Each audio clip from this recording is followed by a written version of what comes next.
అప్పుడు 2009లో మేము వచ్చేటప్పటికి డిజిటల్ వచ్చింది. ఓకే. మేము చేసి రీల్స్ దీని నుంచి డిజిటల్లోకి ఫార్మేట్ అనేది అప్పటికి మేము చేసినప్పుడు నెగిటివ్లో వచ్చేసాము. తర్వాత మేము కెమెరామెన్ వచ్చేటప్పటికి డిజిటల్ వచ్చేసింది. డిజిటల్ వచ్చేటప్పటికి 1 ఇయర్ అలాగే డిజిటల్లో ఏంటి, రిజల్యూషన్ ఏంటి, వాట్స్ ద డిఫరెన్స్, మూవీ నెగిటివ్కి డిజిటల్కి డిఫరెన్స్ ఏంటి అనేది తెలుసుకుంటాకి దగ్గర నాకు ఒక 2 ఇయర్స్ పట్టింది.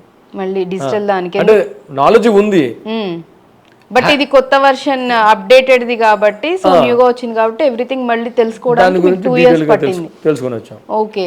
తెలుసుకొని అంటే దాన్ని 1 ఇయర్లో వచ్చేసింది అని చెప్పుకుంటాం అంటే గ్రేట్గా చెప్పకూడదు. ఇప్పుడు ఓకే, ప్రాక్టికల్గా వచ్చింది నాకు ఇది నేర్చుకున్నామని తెలిస్తే ఎవరికైనా ఒక ఎక్స్పీరియన్స్ వస్తుంది. డిజిటల్ వచ్చేటప్పటికి అది 2 ఇయర్స్లో నేను మళ్ళీ దాని మీద కొంచెం కంబైనింగ్ తెలిసి తర్వాత 2009లో గ్రాడ్యుయేట్ అని మూవీ చేశాను. వైజాగ్ గ్రాడ్యుయేట్. సార్ డైరెక్టర్ గారి పేరు వచ్చి ప్రసాద్ గారు, ప్రొడ్యూసర్ గారు వచ్చి శివాజీ గారు, అట్లూరి శివాజీ గారు.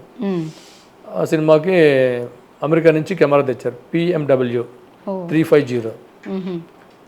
ఆ కెమెరా గురించి కూడా మళ్ళీ మేము ప్రాక్టికల్గా 15 days ఆర్టిస్ట్ని ఫోటో సెక్షన్ పెట్టుకున్నాము. ప్రాక్టికల్గా కెమెరా ఏంటి, వాట్ ఇస్ కెమెరా, దాంట్లో సెట్టింగ్స్ అన్నీ ఏంటి, ఎలా ఉంటుందని ప్రాక్టికల్గా చేసిన తర్వాత ఆ 15 days ఫోటో సెక్షన్ చేసిన తర్వాత అప్పుడు షూటింగ్కి వెళ్ళాం.